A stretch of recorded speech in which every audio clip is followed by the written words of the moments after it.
23 milliards de dollars, c'est le prix record que s'apprête Google à payer pour une start-up d'origine israélienne, Wiz, comptant seulement 900 salariés et qui a été fondée il y a 4 ans à peine.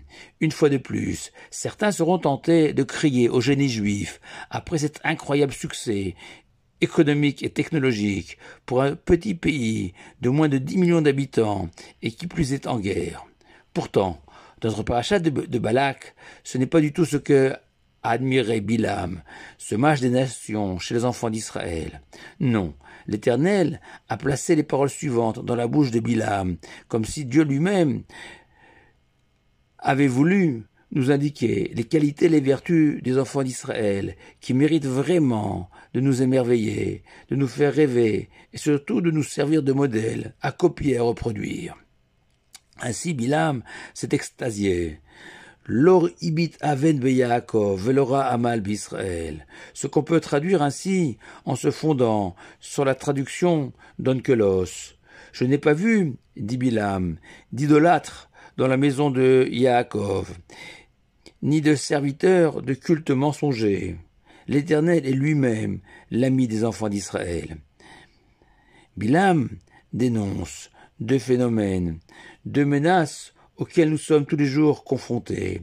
L'idolâtrie, avodah zara, littéralement un culte étranger, comme par exemple le culte du corps, de la beauté, de l'argent, de la richesse.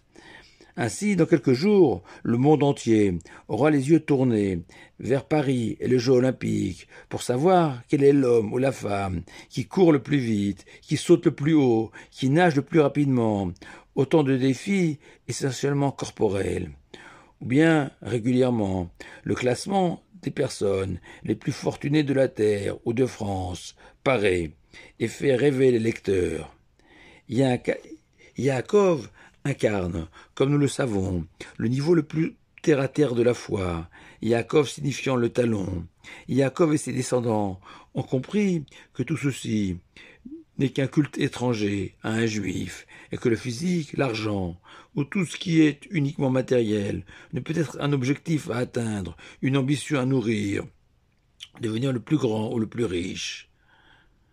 Mais il existe aussi un deuxième phénomène, un deuxième danger qui nous menace, plus sournois, le culte du mensonge, signifiant que même un juif, désireux d'adopter la Torah et ses 613 commandements, peut se tromper, s'égarer, se créer des fausses valeurs mensongères, de faux autels, de faux misbérot, occultant que les 613 commandements, tel un orchestre symphonique où chaque musicien a une partition à suivre, un moment précis pour jouer de son instrument, pour ensemble offrir aux auditeurs une œuvre parfaite, un plaisir d'écoute inouï.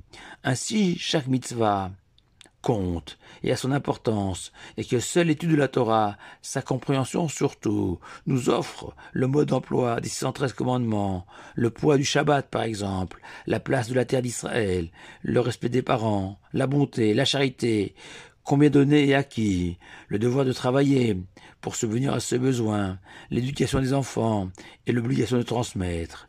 Et ce sont ces enfants d'Israël que Bilam a admirés, ces juifs capables de ne pas se prosterner devant des dieux étrangers du monde moderne, le corps, l'argent, les plaisirs éphémères, mais ceux aussi capables de se frayer un chemin authentiquement juif sans se heurter au récif du mensonge. Alors conclut Bilam, ces juifs, ces enfants d'Israël, ressentent à la fois l'honneur suprême, mais également le délice ultime de compter l'Éternel comme un véritable ami, un compagnon de tous les instants. Et c'est ce que j'admire, déclare Bilam. Le Ibn Ezra, cité par le Ramban, propose un autre motif de l'admiration de Bilam et explique ainsi ses paroles. De l'Oibit Aven Beyakov, c'est l'Éternel, selon le Ibn Ezra, qui a scruté les enfants d'Israël et qui a constaté que les enfants d'Israël avaient chassé le mensonge, le vol, l'injustice de leur existence, à l'image de Yaakov, qui même face à l'homme le plus malhonnête de l'histoire de l'humanité, Lavan, est resté fidèle à son idéal d'honnêteté, de droiture, de moralité, conservant sa dignité de juif. Mais attention rajoute lui Ben Ezra, à cette moralité à toute épreuve, les enfants d'Israël ont su épouser le rêve de Yaakov devenu Israël, celui, à travers la Torah et les mitzvot, de tutoyer le ciel et devenir un prince de Dieu, sens littéral de Israël, pouvant se flatter de l'amitié indéfectible du Saint béni soit-il. Et c'est ce juif-là que Bilam a admiré et pour lequel il s'est enthousiasmé. Et même s'il existe de nombreuses autres explications de ces paroles de Bilam, Rashi offre une explication midrashique. Midrash qu'il qualifie de naé, beau, seule fois dans tout son commentaire que Rashi qualifie un midrash de beau. Le Rachem Akadosh, le Ramban, Rabbeinu Bechaye, le Malbim, le Sfat Emet notamment, proposent aussi leur propre explication des paroles de Bilam. Mais je voudrais privilégier une troisième interprétation des paroles de Bilam, inspirée très librement de Rabbi Shneur Zalman de Ladi, auteur du Tanya.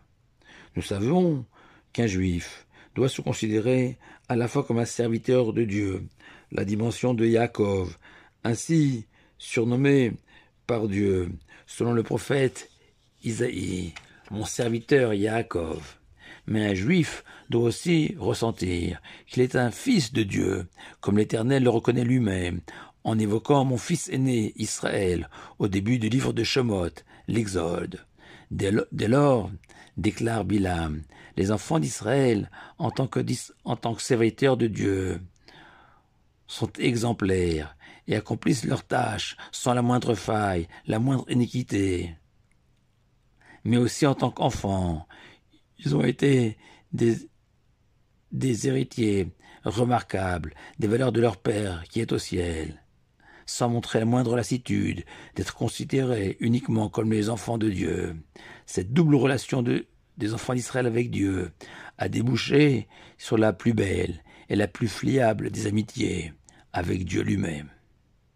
Pour conclure, certains d'entre vous objecteront à juste titre qu'être un juif fidèle à la Torah et au mitzvot n'est pas incompatible avec la réussite professionnelle du start-upper et qu'on peut être admiratif de l'un et de l'autre. Vous avez raison. Surtout que, finalement, les vertus du start-upper, comme celui du juif pieux, sont les mêmes. Persévérance, ténacité, courage, intelligence, témérité. Sauf que Bilam, au nom de Dieu, nous a révélé que le véritable génie d'un juif, c'est de mettre ses qualités, héritées de nos patriarches et fruits de notre histoire, en priorité au service de Dieu. Shabbat Shalom à vous tous.